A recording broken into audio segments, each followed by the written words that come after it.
Our next speaker is from foundation that's called Cash for Refugees. It was founded by refugees for refugees to give cash directly to people displaced by the war in Ukraine. Please, everyone, welcome Alex Furman. Hey, thank you all for having me, and thank you for Lighthouse for inviting me to speak. My name's Alex, and I'm going to talk a little bit about the work that we've been doing over the past couple of months. So look, when the war started, I think like many of you, I went into shock. Right? I couldn't believe what was happening. I was paralyzed. And then when I came out of shock, I moved into sort of frantic activity. I started donating to this charity and donating to that charity. I sent money to people I knew. Then I started sending money to people I don't know. And then when I caught my breath, I realized that, like, wow, I'm really not being effective here. Certainly not on the scale that I'm interested in. And that's when I started looking around and I saw a Facebook post from this couple from Boston, Natasha and Simeon, who got on the plane and flew to Romania to hand out some of their own money to refugees crossing the border on foot through Siret, Romania. And a couple of hours later, I was on the phone with them. That evening, I had a ticket to get on a plane and to fly there. Towards the next day, right, I was packing. I took a bunch of money out of our bank, right. I was packing. There was a camera crew in my house sort of filming me pack. A couple of Facebook posts later, donations started rolling in. By the time I landed in Suceava and made my way towards the border, we had collected well over $100,000. And it was surreal, right? It was this incredibly surreal experience. And we literally stood there at the border, and then team after team of volunteers literally stood there at the border, meeting the people coming across, and again helping them out by directly giving them money to spend on the things they needed. So one of the questions I keep getting asked is like, why direct aid, right? Or in other words, like, why give money through us as opposed to the big charities with their operating procedures and their networks of volunteers and their relationships that they have established? And to me, the answer is really simple, right? The answer is really simple. Look, most people are going to get shelter, they're going to get warmth, they're going to get food, right? That part is taken care of.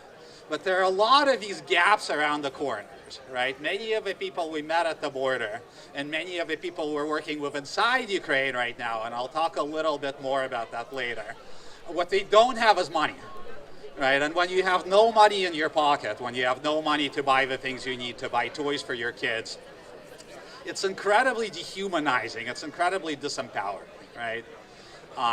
I've kind of had a rough childhood, and I spent a couple of years borderline homeless, without a penny in my pocket, and I know that feeling. So when we saw an opportunity to give people some resources, give people some freedom to operate, I jumped on it, and we jumped on it, and this is how Cash for Refugees was born, right? We learned as we went along, right? At first, we were basically just handing out our own money at the border. Relatively quickly, we figured out the fundraising part, and we started bringing in support from first friends and family, and then the broader networks, and then lots of people we didn't know.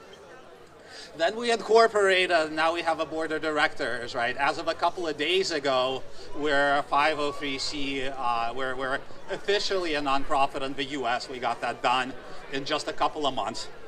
So we're figuring this out. None of us have ever done this before. But what we do share is we share a bias for action, right? When initially we started trying to figure out how to do this, we were given 101 reasons for why this was never going to work. Right, for why cash is a terrible idea, for why this is fraud on all sorts of levels.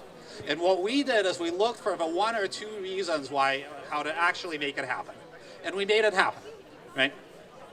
None of us have ever done this before.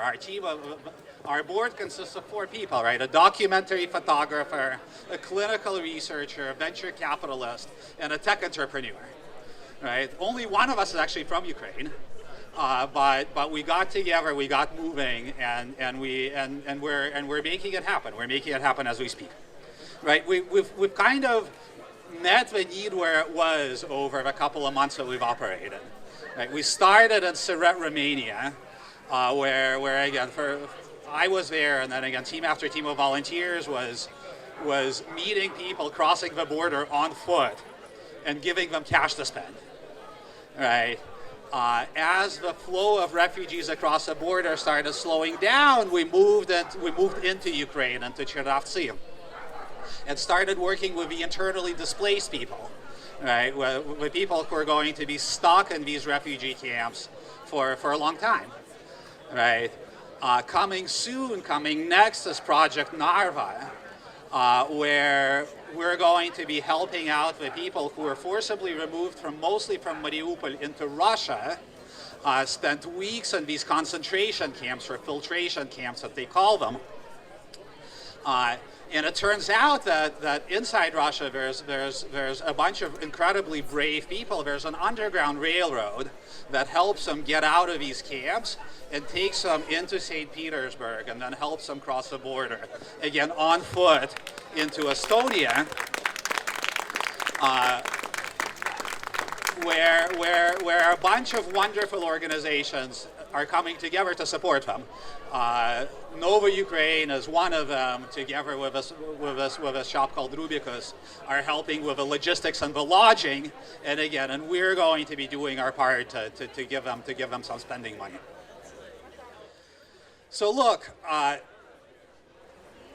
we go where the need is, right? We can't predict the future. We can't predict the future, but what we do know is that there's going to be need, right? Even if everything develops the very best possible way, the humanitarian crisis is going to be around for a long time. And in that sense, we're just getting started, right? We moved quickly when it all began. We're a lot better. We know what we're doing a lot more right now. We pride ourselves, our motto at Cash for Refugees is that we try to be in the right place at the right time for people. Join us. We need all the help we can get. And thank you.